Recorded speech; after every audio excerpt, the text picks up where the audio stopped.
Hello, everybody. Thank you so much for being here today. I'm Denise Carter. I am the Global Director for Equity, Global VP for Diversity, Equity, Inclusion, and Communications at the Designery here in Long Beach. And I don't know about you, but I'm really thrilled to be having a conversation about mental health because I think we can all take some information about that to heart right now. It's been such a really tough couple of years, and I'm really glad to be able to be here in this open space. I've got with me today Richard Taylor, who is a licensed clinical social worker. He's going to talk with us a little bit about how we can keep our mental health going. So, Richard, thank you for being here. Oh, thank you so much for having me. Let's start with some basics. What exactly is mental health? What does that mean? You talk about mental health, you're talking about your emotional, psychological, and social well-being, okay? Some of the factors that play into your mental health are going to be your diet, appetite, maybe your environment, hereditary factors, substance use or dependence, and your exposure to trauma or stress. I say all the time to my wife, I'm just trying to keep my sanity. And I mean that because we are being plagued by so much trauma, so many stressors day in and day out. It is hard to maintain your sanity. So day by day, I try to be intentional about keeping my peace and doing things that I enjoy that are healthy and sustainable. You know, you talked just a little bit about the things that we're being reached out to and harassed by all the time right now. There's a lot of systematic trauma that has been happening throughout our entire history, but there's also things that are happening in the news right now. There's COVID-19 going on. There are recent shootings. How do these things affect our mental health? These things can oftentimes stifle us. Just a couple of facts. African Americans they have a morbidity rate that is double the morbidity rate of white Americans. And if you have comorbidities like cardiovascular disease, hypertension, and diabetes, then you are at an even greater risk of succumbing to COVID-19 symptoms. What is required of us is that we are intentional and purposeful about talking to our primary care physician, getting our healthcare screenings done, and getting the education and knowledge that we need about our bodies and our, what's going on with us. Because oftentimes in the African American community, we are reluctant to go to the doctor. We are we like to internalize everything. We like to keep things in, and we don't like to share. It's, I got this. You kind of run on the hamster wheel by yourself. You don't want any help. You want to handle things on your own. So the first order of business is probably to talk to someone you trust. Take some time to disconnect from social media, being flooded and saturated by the traumas and stresses of the world. It can be traumatizing. It can be traumatizing and re-triggering. And let's just say, peace, prayers, and condolences to the families that have lost their lives and the children of the families in Buffalo, Texas, Laguna. I mean, so many tragedies. It's really hard to keep up at times, but I just think it requires you to take a step back and to look at where you are and your walk spiritually, emotionally, and mentally, day in and day out. It's a journey. It's a process. Yeah, thank you for that advice of stepping back from a little bit and just getting out of the social media frame of reference for some time. How do you know? How would I know if I'm having a challenge with my mental health? How would I recognize the symptoms? Yeah, I think the biggest telltale sign of knowing that you might have some issues with your mental health is you feel less than your normal presentation. So you're speaking to poor concentration, low mood. You're speaking to irritability, maybe lack of sleep, lack of appetite. Okay, and that is just a mental health issue. We all have mental health issues. So all of us can make some slight adjustments to go to bed early, eat healthier, exercise, and take care of ourselves to be better in regards to addressing those mental health issues. However, when you talk about a mental illness and someone being diagnosed, you're talking about extreme cases. So someone who is diagnosed with a mental illness may have extremely high moods and extremely low moods. Someone who is irritable for an extended period of time. someone who has an extended period of time where they don't sleep well, an extended period of time where they don't have a good appetite, or poor dieting, or perhaps they just have a sense of reclusiveness and being withdrawn. They have a lack of interest in doing things that they used to enjoy. So when we talk about trying to take care of each other, you checking in on someone and being intentional about, hey, how you doing, and showing empathy and compassion for them, you can know what their baseline presentation is.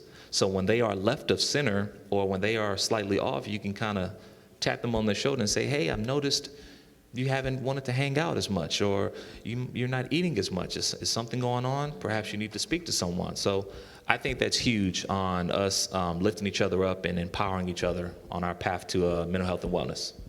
Yeah, you touched base on this briefly, but there has been sort of a stigma in our community with speaking about mental health, going to see mental health professionals, and you gave us a couple of tips on how we can recognize if someone we love is going through a mental health situation.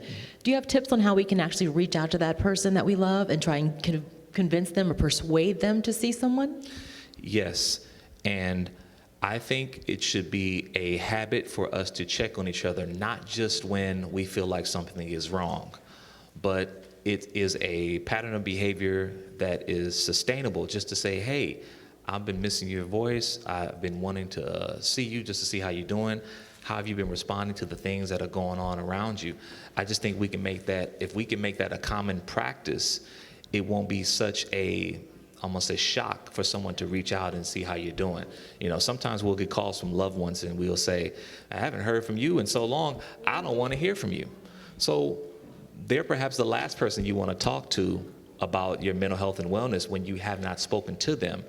When you have a rapport, when you have a relationship with someone, it's easier to open up a little bit more to them. So I just think we have to continue being intentional and purposeful about trying to, again, love on each other and to reach out to each other even when things are going well. Because again, oftentimes what we do, we suffer in silence, we hurt in silence, and we internalize things, and it doesn't become a problem until there's a problem. That's such a good point. And I know now, the last couple of years with COVID-19, for me, I like to be out talking to people. I want to see my loved ones. I want to hug my loved ones. I want to be in their space with them. I want to have coffee and all those kinds of things. We can't do that so much now. So I know for me that's been a challenge. How do you think COVID-19 and this pandemic and being closed the way we have been for all these years has affected our mental health? It can oftentimes stifle our mental health, and I would be remiss if I didn't mention the lack of mistrust that many of us in the African American community have with getting vaccinated, with our history of issues with the legal system. We have a long-standing contentious relationship with the government. So oftentimes it's like, okay, now I get a shot, I'm just completely opposed to that. And I'm not here to vouch for getting a shot or not getting a shot. However, we need to get the information for ourselves. We should not be telling someone, you shouldn't do this, you shouldn't do that. Speak to your primary care physician. Get your health screenings. We also lack the resources for our health screenings and to get vaccinated in our community. We need more of these community centers so people can come and fellowship with one another, so we can have these kinds of conversations and we can lift each other up, because oftentimes you could hear something false about being vaccinated or seeking information about getting vaccinated, and it can completely throw you off.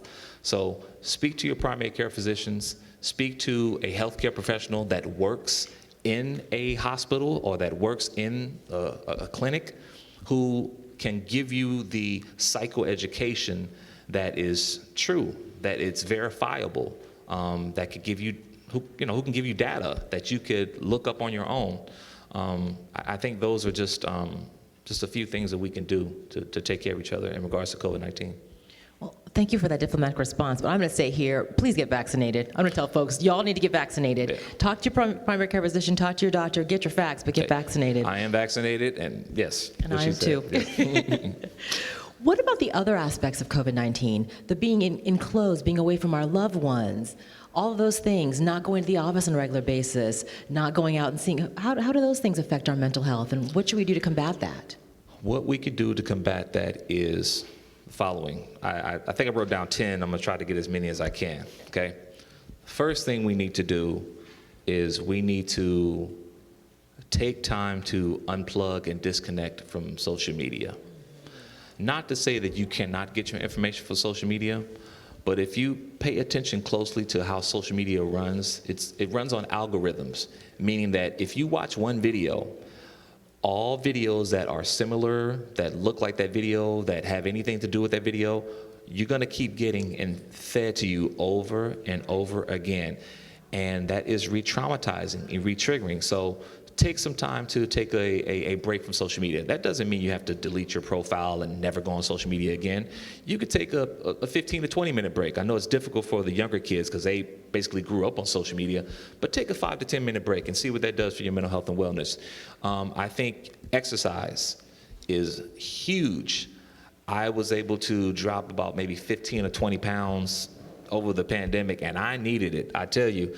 But congratulations. Thank you. When I was quarantined, it forced me to take a look at what I am doing to be well and to be better. I'm at home with my wife and my kids. They are driving me up the wall. I am grayer now than I ever have been in my life, I swear. But I had to take a step back and say, okay, what do I enjoy? I enjoy exercise. I enjoy going to church, and I couldn't really go to church, so I started to pray more and stay in my word. I began to reach out to friends and family members just to check in to see how they're doing. Hearing about how they were dealing with everything helped me a lot. I made it a point to change my diet, eating more fruits and vegetables, following up with my primary care physician. I made it a point to, from a financial literacy standpoint, I took a look at my credit and I said, okay, your credit was really, really good at one time. You kind of fallen off. What can we do to make some changes? So I almost looked at every area of my life and said, okay, what can I do to be intentional and purposeful about changing things for the better? And I like to think that everything that I've done has been sustainable. It has boded well for my mental health and well-being. So if all of us can just continue to invest in yourself and to talk to someone that you trust on a regular basis and not feel as if you have to keep it all to yourself and keep it bottled up because that's not healthy, then we can all be better for it. It sounds a little bit like some of this looking at the COVID-19, what's happened to us as being an opportunity versus being kind of a deficit. Oh, It's an very opportunity much for so. you to have gotten Yes. more in the ward and Yes. those sorts of things. Yes. I really love that. If we notice that someone we love, someone nearby, is experiencing what we think are mental health challenges, what are some things we can do to help that person out? Okay. Some of the things you can do to help that person out is, again, follow up with them on a regular basis, have a conversation with them. Don't judge them. Be patient with them, and make sure your expectations are realistic. If you tell someone, hey, I've noticed some changes in your behavior or your presentation, I think something's going on, and then when you tell them that next week you expect them to be 100% better, it's an unrealistic expectation. Again, take a look at where we are in our society and in the world and what's happening. Everybody's being impacted in some way, shape, form, or fashion. So it requires a lot of patience. It requires a lot of non-judgment. It requires a lot of just understanding that we all need validation. Validate their feelings. Someone tells you they're feeling exhausted, they're feeling overwhelmed. I feel like I got too much on my plate. I can understand that. Sounds like you have a lot going on. Is there something that I can do to take something off your plate, to ease the stress and the tension that you have going on? Have you spoken to your loved ones? Have you spoken to your primary care physician? Have you sought a therapist? Another issue with the African American community sometimes that we look at therapy as, oh, they're crazy. They got a problem. Well, I'm here to tell you, I have a therapist. My wife has a therapist. I have one too. Okay. My being daughters honest. both see counselors. And I know you're probably thinking, ooh, they crazy in that house. Woo! And we are. But that's okay, because we all have these shortcomings and issues that we deal with day in and day out. But to have someone to vent to have someone to talk to is essential for our mental health and well-being. I'm so glad you put that out there, because I think there really is a stigma about this, about the idea of having a therapist. And I always say that, look, you take care of your body by exercising. We take care of our internals by eating the right food. Yes. It's the same sort of thing. So I'm really glad you were very candid about that. Yes. Thank you for bringing that to the I think forefront. I have that in my notes. Destigmatizing mental health is Absolutely. huge, especially for the African American community. We got to continue to tell people that, hey, I have an issue, I have a therapist, I have a counselor, I have someone that I speak to, and it is okay for you to do the same. It's okay to say, I am not well, and to seek help for that. That's right. You heard it here. So we've just got a couple more minutes, and I want to make sure that we wrap up by talking about resources that are available. Can you Yes. talk a little bit about what's available to help any of us manage our own or others' mental health? Yeah, so we have a number of resources available in Los Angeles County. The Department of Mental Health, they have an access line you can actually call, and you can get linked up with a mental health clinician or an outpatient clinic in your service area. We have 8 service areas in LA County. So wherever you are, you call the number, and I'll provide it. You call the number, it's called Access, and they will ask you, what's the issue, what's your problem, what are you looking for? And they will link you up with a outpatient clinic or whatever resources that you need, vocational resources, job resources, whatever. So I think that is a great resource. Yeah, that's a great resource. Yeah. That is terrific. We'll make sure we get that number out. Yes. And in the last couple moments, do you have any last words, comments, or advice you want to share? Yes. Mental health is a very, very sensitive topic. Mental health is almost losing its understanding in the media with the shootings that have gone on. People are being labeled as having mental health issues or mental health concerns or being diagnosed with mental illness, but I want us to try to do away with that, because that's not necessarily true. Because I work with the chronically mentally ill day in and day out, and I know how debilitating it is to have a mental illness. And we have to really provide the proper context and background information in regards to these individuals who are, committing these heinous crimes, because the individuals that I work with, the last thing they want to do is drive in a car for 3 or 4 hours and go commit a crime. Most of them are looking to just get some food, to watch something on television, to just be regular, to adhere to their activities of daily living. That's all they want to do. So for us to almost shed a negative light on mental health is tough sometimes, especially for myself as a mental health practitioner, because I know what it is and I see it every single day. So let's not get wrapped up into what we see or what we read or what we hear, and to seek the psychoeducation from the true mental health professionals that do it every day. Yeah, having a mental health issue is not a crime. Yes. People that are experiencing mental health problems are not criminals. Yes. They're not all violent, and we should really be destigmatizing that. Yes. So thank you so much. Everybody, you heard it here. Please think about taking care of yourselves. Look out for others. Let's destigmatize mental health. Yes. Get vaccinated. Thank you so much to Richard Taylor for being here. You're welcome. Thank you.